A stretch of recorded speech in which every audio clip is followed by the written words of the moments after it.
Halo, perkenalkan nama saya Christian Jeremiah Sumanjo, NIM 2405010. Tugas manajemen organisasi. Materi komunikasi dalam organisasi. Tujuan presentasi adalah untuk menyampaikan informasi, ide atau pemahaman mengenai topik tertentu kepada audiens dengan cara jelas dan efektif. Dalam konteks komunikasi dalam organisasi, tujuan presentasi adalah untuk meningkatkan pemahaman anggota organisasi tentang pentingnya komunikasi yang baik dalam pencapaian tujuan organisasi, serta tujuan membangun keterampilan komunikasi yang efektif antara individu atau tim di dalam organisasi. Pentingnya topik komunikasi dalam organisasi. Yang pertama, meningkatkan kolaborasi dan kerjasama tim. Komunikasi yang jelas dan terbuka antara anggota tim memfasilitasi kerjasama yang baik dan pencapaian tujuan bersama. Tanpa komunikasi yang efektif, koordinasi antar anggota tim bisa terganggu, menyebabkan kesalahpahaman dan menghambat progres. Yang kedua, mempercepat pengambilan keputusan. Informasi yang mengalir dengan baik memungkinkan pengambilan keputusan yang tepat. Jika komunikasi terganggu, keputusan mungkin tidak berdasarkan informasi yang akurat atau tepat waktu. Yang ketiga, meningkatkan efisien organisasi. Komunikasi yang efisien memastikan bahwa setiap individu dalam organisasi memahami tugas tanggung jawabnya, yang dapat mengurangi duplikasi kerja dan meningkatkan produktivitas. Elemen-elemen proses komunikasi. Proses komunikasi terdiri dari beberapa elemen yang saling terkait, yaitu pengirim. Pengirim adalah pihak yang melalui proses komunikasi dengan menghasilkan dan menyampaikan pesan. Pengirim dapat berupa individu, kelompok, atau organisasi yang memiliki informasi atau ide yang ingin disampaikan kepada pihak lain. Pesan. Pesan adalah informasi atau ide yang dikirimkan oleh pengirim kepada penerima. Pesan ini berupa kata-kata, tulisan, gambar, atau simbol yang membawa makna tertentu yang ingin dipahami oleh penerima. Saluran. Saluran adalah media atau alat yang digunakan untuk mengirim pesan dari pengirim ke penerima. Saluran bisa berupa berbagai bentuk seperti percakapan langsung, telepon, email, atau bahkan melalui media sosial.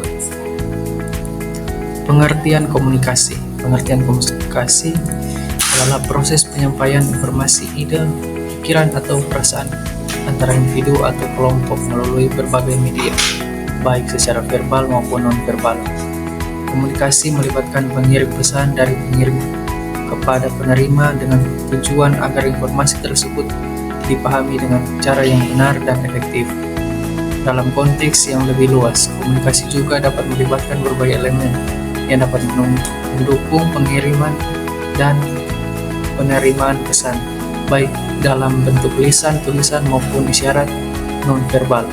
Komunikasi yang baik dapat memperlancar hubungan antara individu, meningkatkan pemahaman, serta membantu dalam pengambilan keputusan. Peran komunikator. Menghasilkan pesan, komunikator bertanggung jawab untuk memproduksi pesan yang akan disampaikan kepada komunikan. Pesan ini bisa berupa informasi, ide, atau perasaan. Menyusun pesan secara jelas. Komunikator harus menyusun pesan dengan jelas dan dapat agar pesan tersebut dapat dipahami oleh komunikan sesuai dengan yang dimaksudkan. Memilih komunikasi yang tepat. Komunikator harus memilih saluran atau media yang sesuai, lisan, tulisan, visual, untuk menyampaikan pesan agar lebih efektif.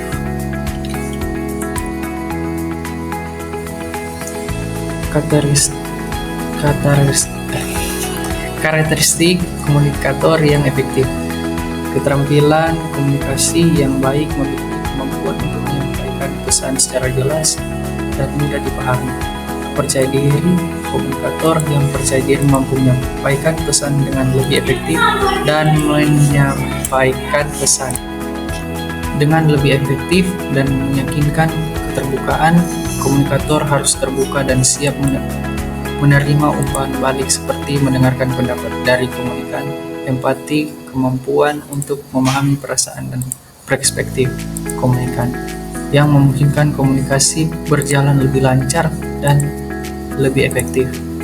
Pengetahuan yang relevan, komunikator harus memahami topik yang dibicarakan agar dapat memberikan informasi yang akurat dan bermanfaat.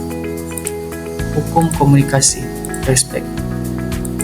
Pengertian respect dalam komunikasi berarti menghargai pihak lain dalam proses komunikasi. Ini mencakup menghormati pandangan, perasaan, dan hak setiap individu dalam percakapan atau interaksi. Menghargai dalam komunikasi setiap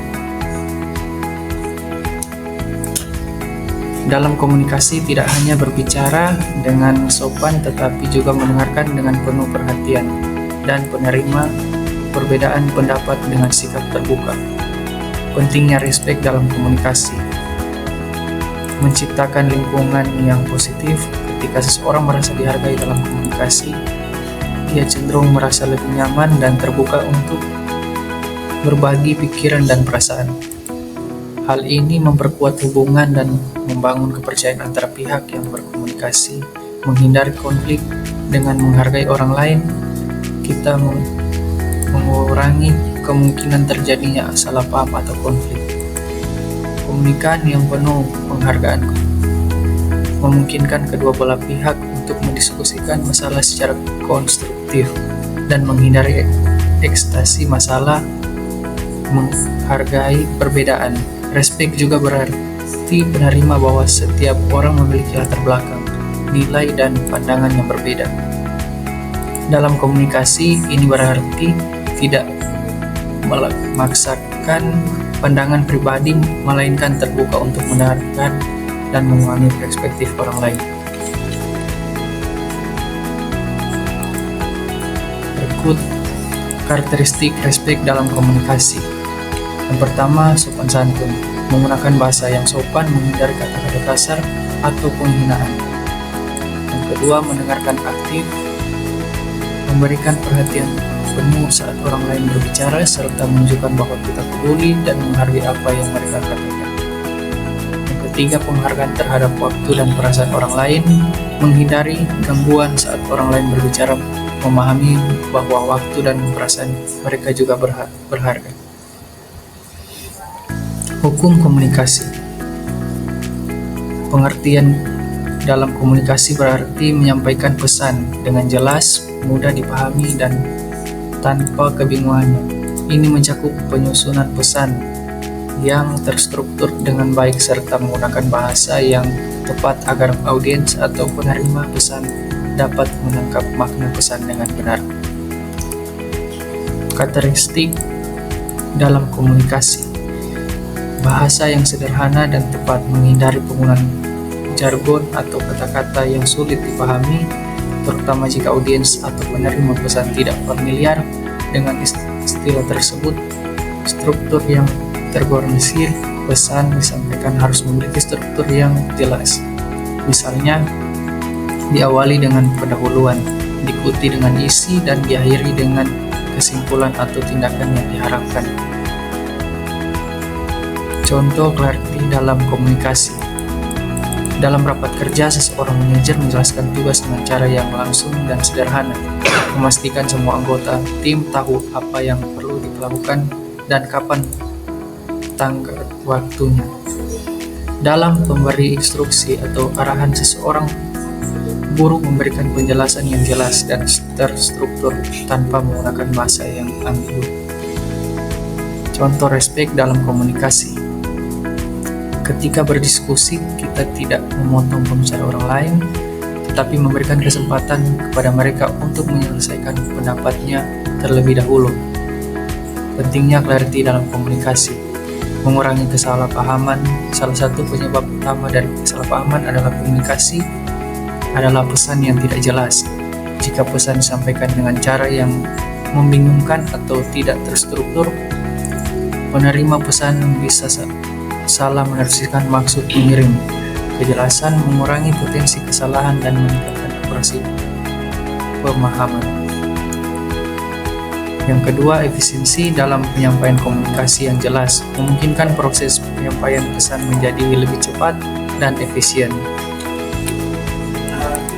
Yang ketiga, meningkatkan kepercayaan. Komunikator yang dapat menyampaikan pesan secara jelas biasanya dianggap lebih kompeten dalam dapat dipercaya. Kejelasan pesan menunjukkan bahwa komunikator tahu apa yang ingin disampaikan dan memiliki kendali atas informasi tersebut.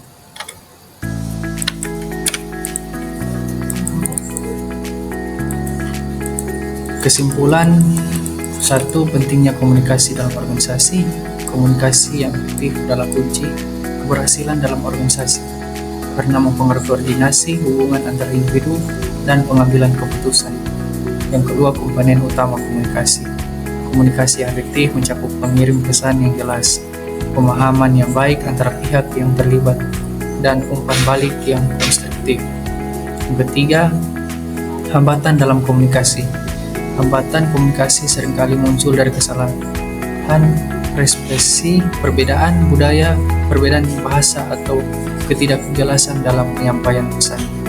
Yang keempat, peran teknologi dalam komunikasi.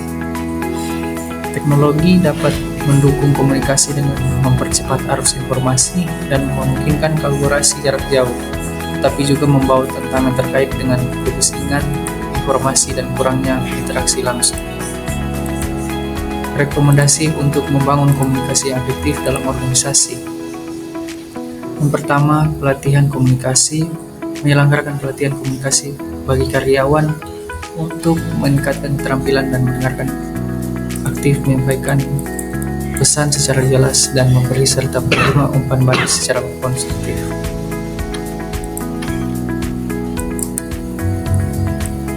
Oke, demikian presentasi saya mengenai tentang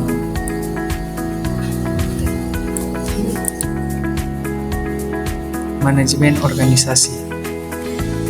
Terima kasih.